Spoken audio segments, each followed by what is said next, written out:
Hello, welcome back to Glitishya cooking vlog.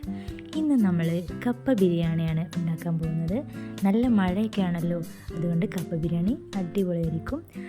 ആദ്യം തന്നെ കപ്പ വേവിക്കാൻ വെച്ചിട്ടുണ്ട്. അതിലേക്ക് വേണ്ട ആവശ്യമായ പൊടികൾ, മസാലപ്പൊടികൾ, തക്കാളി, വലിയുള്ളി, ഇഞ്ചി, വെളുത്തുള്ളി എന്നിവ സെറ്റാക്കുക. കുക്കറിലേക്ക് നമ്മൾ ബീഫിൻ്റെ പാർട്സാണ് ആഡ് ആക്കുന്നത്. ബീഫിൻ്റെ പാർട്സ് വെച്ചിട്ടാണ് ഇവിടെ കപ്പ ബിരിയാണി തയ്യാറാക്കുന്നത്.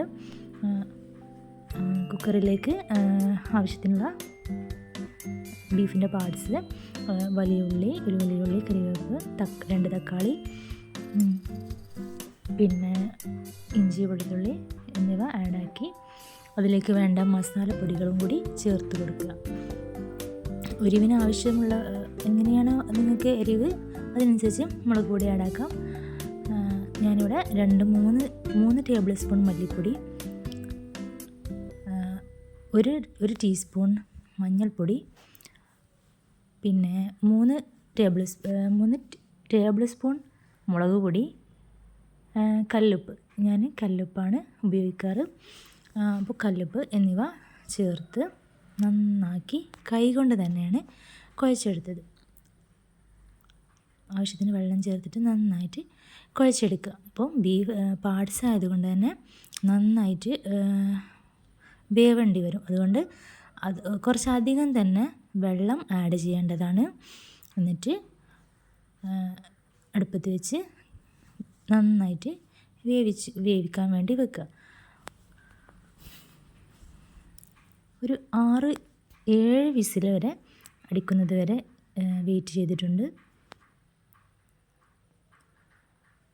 അങ്ങനെ നന്നായിട്ട് നന്നായിട്ട് വെന്താൽ മാത്രമേ പാർട്സ് നന്നായിട്ട് നമുക്ക് കഴിക്കാനുള്ള ഒരു ടേസ്റ്റ് കിട്ടുള്ളൂ.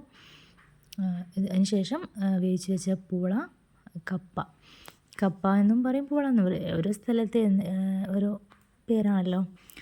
ഇവിടെ മലപ്പുറം കപ്പ എന്നാണ് പറയാറ്. കുറച്ചുകൂടി വെള്ളം ആഡാക്കി കൊടുത്തിട്ടുണ്ട്.